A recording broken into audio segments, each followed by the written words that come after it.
श्रीमद्वाल्मीकि रामायण बालकांड अध्याय 65। विश्वामित्र की घोर तपस्या, उन्हें ब्राह्मणत्व की प्राप्ति तथा राजा जनक का उनकी प्रशंसा करके उनसे विदा ले राजभवन को लौटना। शतानंद जी कहते हैं, श्री राम, पूर्वोक्त प्रतिज्ञा के अनंतर महामुनि विश्वामित्र उत्तर दिशा को त्याग कर पूर्व दिशा में चले गए और वहीं रहकर अत्यंत कठोर तपस्या करने लगे। रघुनंदना, 1 सहस्र वर्षों तक परम उत्तम मौन व्रत धारण करके वे परम दुष्कर तपस्या में लगे रहे। उनके उस तप की कहीं तुलना न थी। 1000 वर्ष पूर्ण होने तक वे महामुनि काष्ठ की भांति निश्चेष्ट बने रहे। बीच बीच में उन पर बहुत से विघ्नों का आक्रमण हुआ, परंतु क्रोध उनके भीतर नहीं घुसने पाया। श्री राम, अपने निश्चय पर अटल रहकर उन्होंने अक्षय तप का अनुष्ठान किया। उनका 1 सहस्र वर्षों का व्रत पूर्ण होने पर वे महान व्रतधारी महर्षि व्रत समाप्त करके अन्न ग्रहण करने को उद्यत हुए। रघुकुलभूषण, इसी समय इंद्र ने ब्राह्मण के वेश में आकर उनसे तैयार अन्न की याचना की।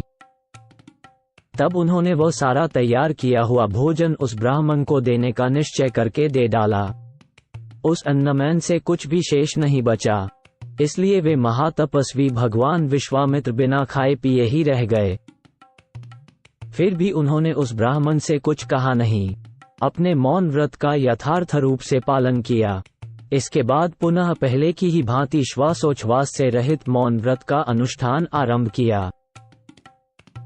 पूरे 1000 वर्षों तक उन मुनिश्रेष्ठ ने सांस तक नहीं ली। इस तरह सांस न लेने के कारण उनके मस्तक से धुआं उठने लगा। उससे तीनों लोकों के प्राणी घबरा उठे, सभी संतप्त से होने लगे। उस समय देवता, ऋषि, गंधर्व, नाग, सर्प और राक्षस सब मुनि की तपस्या से मोहित हो गए। उनके तेज से सबकी कांति फीकी पड़ गई। वे सब के सब दुख से व्याकुल हो पितामह ब्रह्मा जी से बोले, देव, अनेक प्रकार के निमित्तों द्वारा महामुनि विश्वामित्र को लोभ और क्रोध दिलाने की चेष्टा की गई, किंतु वे अपनी तपस्या के प्रभाव से निरंतर आगे बढ़ते जा रहे हैं। हमें उनमें कोई छोटा सा भी दोष नहीं दिखाई देता। यदि इन्हें इनकी मनचाही वस्तु नहीं दी गई तो ये अपनी तपस्या से चराचर प्राणियों सहित तीनों लोकों का नाश कर डालेंगे। इस समय सारी दिशाएं धूम से आच्छादित हो गई हैं, कहीं कुछ भी सूझता नहीं है। समुद्र क्षुब्ध हो उठे हैं, सारे पर्वत विदीर्ण हुए जाते हैं, धरती डगमग हो रही है और प्रचंड आंधी चलने लगी है। ब्रह्मा, हमें इस उपद्रव के निवारण का कोई उपाय नहीं समझ में आता है। सब लोग नास्तिक की भांति कर्मानुष्ठान से शून्य हो रहे हैं। तीनों लोकों के प्राणियों का मन क्षुब्ध हो गया है, सभी किंकर्तव्य विमूढ़ से हो रहे हैं। महर्षि विश्वामित्र के तेज से सूर्य की प्रभा फीकी पड़ गई है। भगवान, ये महाकांतिमान मुनि अग्निस्वरूप हो रहे हैं। देव, महामुनि विश्वामित्र जब तक जगत के विनाश का विचार नहीं करते तब तक ही इन्हें प्रसन्न कर लेना चाहिए।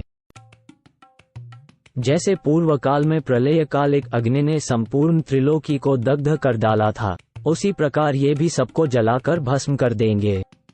यदि ये देवताओं का राज्य प्राप्त करना चाहें तो वह भी इन्हें दे दिया जाए। इनके मन में जो भी अभिलाषा हो उसे पूर्ण किया जाए। तदनंतर ब्रह्मा आदि सब देवता महात्मा विश्वामित्र के पास जाकर मधुर वाणी में बोले, ब्रह्मर्षि, तुम्हारा स्वागत है। हम तुम्हारी तपस्या से बहुत संतुष्ट हुए हैं। कुशिक नंदन, तुमने अपनी उग्र तपस्या से ब्राह्मणत्व प्राप्त कर लिया। ब्रह्मा, मरुद्गणों सहित मैं तुम्हें दीर्घायु प्रदान करता हूँ। तुम्हारा कल्याण हो।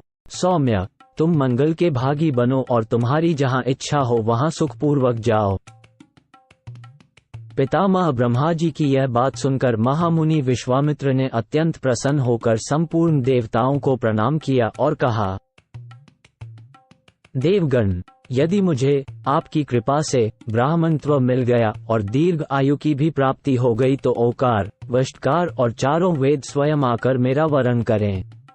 इसके सिवा जो क्षत्रिय वेद, धनुर्वेद आदि तथा ब्रह्मवेद, ऋक् आदि चारों वेद, के ज्ञाताओं में भी सबसे श्रेष्ठ हैं। वे ब्रह्मपुत्र वशिष्ठ स्वयं आकर मुझसे ऐसा कहें कि तुम ब्राह्मण हो गए। यदि ऐसा हो जाए तो मैं समझूंगा कि मेरा उत्तम मनोरथ पूर्ण हो गया।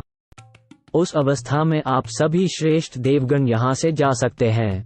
22-24 तब देवताओं ने मंत्र जप करने वालों में श्रेष्ठ वशिष्ठ मुनि को प्रसन्न किया।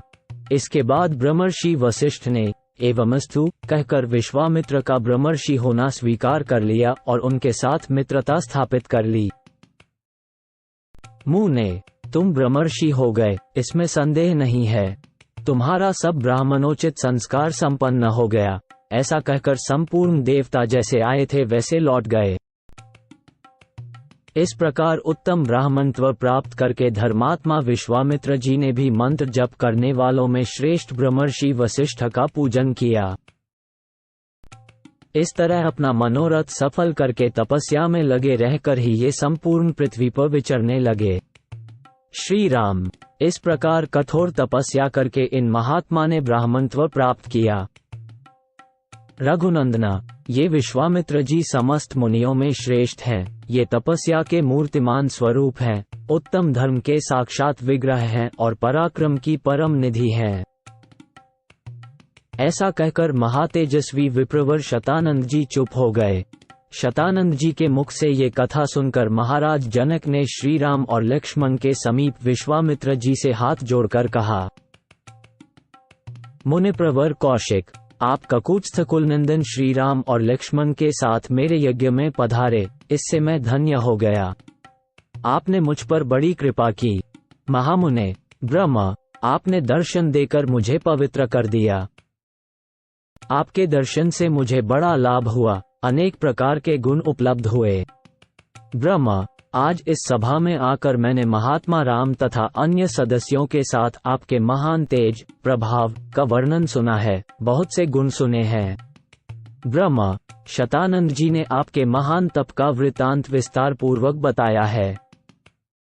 कुशिक नंदन, आपकी तपस्या अप्रमेय है, आपका बल अनंत है तथा आपके गुण भी सदा ही माप और संख्या से परे हैं।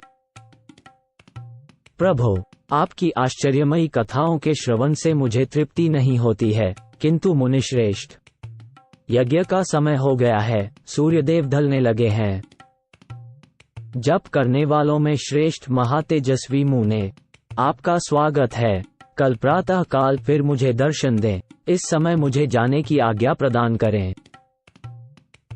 राजा के ऐसा कहने पर मुनिवर विश्वामित्र जी मन ही मन बड़े प्रसन्न हुए। उन्होंने प्रीतियुक्त नरश्रेष्ठ राजा जनक की प्रशंसा करके शीघ्र ही उन्हें विदा कर दिया। उस समय मिथिलपति विदेहराज जनक ने मुनिश्रेष्ठ विश्वामित्र से पूर्वोक्त बात कहकर अपने उपाध्याय और बंधु बांधवों के साथ उनकी शीघ्र ही परिक्रमा की। फिर वहां से वे चल दिए। तत्पश्चात धर्मात्मा विश्वामित्र भी महात्माओं से पूजित होकर श्रीराम और लक्ष्मण के साथ अपने विश्राम स्थान पर लौट आए।